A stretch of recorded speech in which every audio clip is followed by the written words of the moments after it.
नमस्कार। मैं संजीव कुमार। श्री हरि मांडुक्योपनिषद, गीता प्रेस, गोरखपुर। इसका चौथा भाग मैं आपके समक्ष प्रस्तुत करने का प्रयास कर रहा हूँ।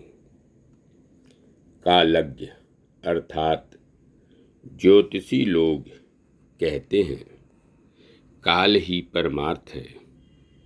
दिशाओं को जानने वाले सर्वोदय शास्त्री कहते हैं दिशाएं ही सत्य वस्तु हैं। वादवेत्ता कहते हैं धातुवाद, मंत्रवाद आदि वाद ही सत्य वस्तु हैं, तथा भुवन कोश के ज्ञाताओं का कथन है कि भुवन ही परमार्थ है। मनोविद कहते हैं मन ही आत्मा है। बौद्धों का कथन है बुद्धि ही आत्मा है। चित्तज्ञों का विचार है चित्त ही सत्य वस्तु है, तथा धर्माधर्मवेत्ता अर्थात मीमांसक धर्माधर्म को ही परमार्थ मानते हैं।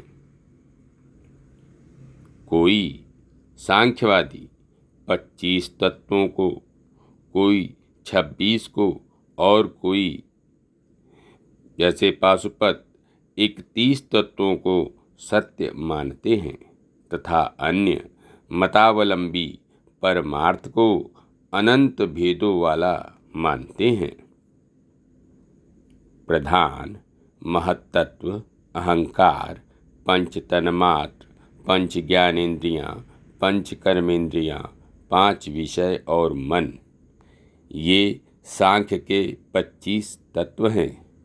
योग इनके सिवाय 26वां तत्व ईश्वर को मानते हैं और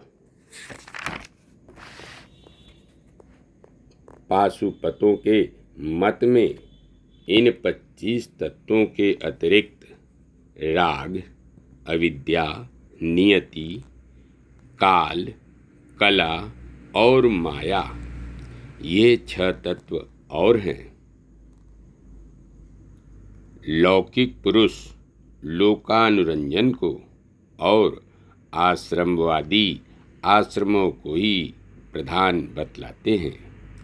लिंगवादी स्त्रीलिंग, पुल्लिंग और नपुंसक लिंगों को तथा दूसरे लोगों पर और अपर ब्रह्म को ही परमार्थ मानते हैं।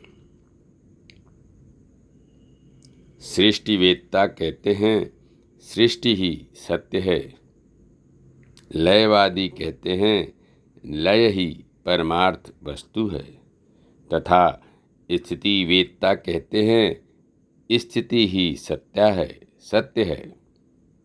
इस प्रकार ये सभी वाद जो कहे गए हैं और जो नहीं कहे गए हैं, इस आत्म तत्व में सर्वदा कल्पित है। गुरु जिसे जो भाव दिखला देता है वह उसी को आत्म स्वरूप से देखने लगता है, तथा इस प्रकार देखने वाले उस व्यक्ति की वह भाव तद्रूप होकर रक्षा करने लगता है। फिर उस भाव में होने वाला उसके आत्मभाव को प्राप्त हो जाता है। जिस प्रकार स्वप्न और माया देखे गए हैं, तथा जैसे गंधर्व नगर जाना गया है, उसी प्रकार विचक्षण पुरुषों ने वेदांत में इस जगत को देखा है। यह जगत अंधेरे गड्ढे के समान और वर्षा की बूंद के सदृश नाश प्राय सुख से रहित और नाश के अनंतर अभाव को प्राप्त हो जाने वाला देखा गया है। व्यास स्मृति।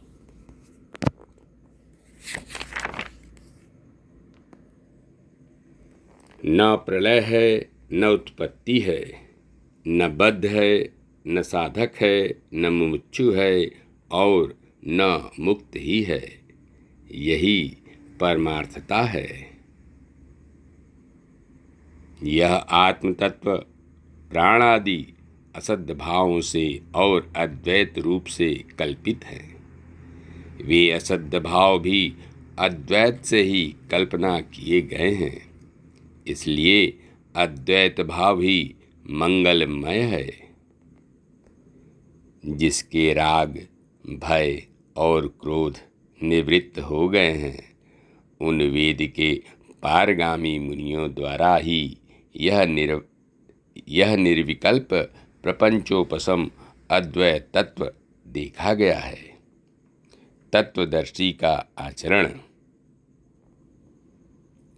यति को नमस्कार और स्वधाकार से रहित हो चल अर्थात शरीर और अचल अर्थात आत्मा में ही विश्राम करने वाला होकर यादृच्छिक अर्थात अनायास लब्ध वस्तु द्वारा संतुष्ट रहने वाला हो जाना चाहिए।